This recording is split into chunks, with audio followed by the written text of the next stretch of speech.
जो है वो बुहतान लगा रहे हैं, उसकी किरदार कुशी कर रहे हैं, उसके खिलाफ वीडियोस बनाते हैं।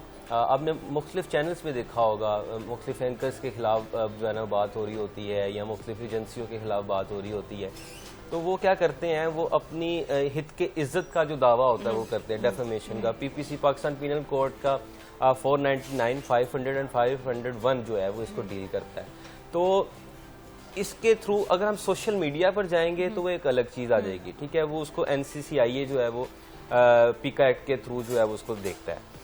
अगर हम ये बात कर लें कि इसको कंट्रोल किस तरह से करना है या इसको बढ़ाने के लिए जो किया जाता है, सोशल मीडिया का दौर है, उनको ये लगता है कि अगर हम किसी के खिलाफ बात करेंगे तो हमारी आवाज़ जल्दी सुनी जाएगी और हमारी जो विल पावर है उसको ज़रा जो है ना वो ग्रोन अप होगी और हम आगे से आगे बढ़ते चले जाएंगे। लोग हमें बहुत कोई अच्छा समझेंगे कि बड़ा कोई अच्छा नक्काद है, ये बड़ा अच्छा बोलता है।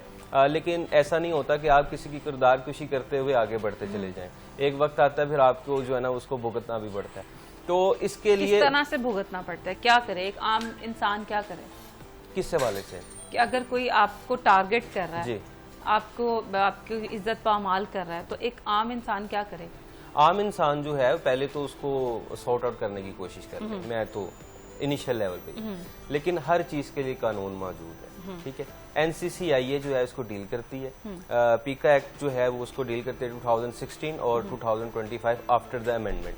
तो उसके खिलाफ जो है, जो भी आपके खिलाफ वीडियो बना रहा है, अब वीडियो बनाना ही जो है ना वो डेफेमेशन में नहीं आता। आप उसके खिलाफ कुछ लिख रहे हैं, अखबारात में लिख रहे हैं, जर्नल्स में लिख रहे हैं, या कहीं पर भी कुछ कहीं राह जाते जो दीवार पे लिख देते हैं, तो आप उसकी इज्जत पर जो है वो उसकी इज्जत उछाल रहे हैं बेसिकली।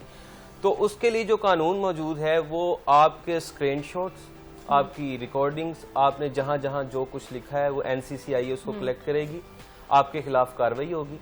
उसमें होता ये है कि 2 से 3 साल की जो है वो कैद भी हो सकती है और इसके साथ साथ आपको जुर्माना भी हो सकता है।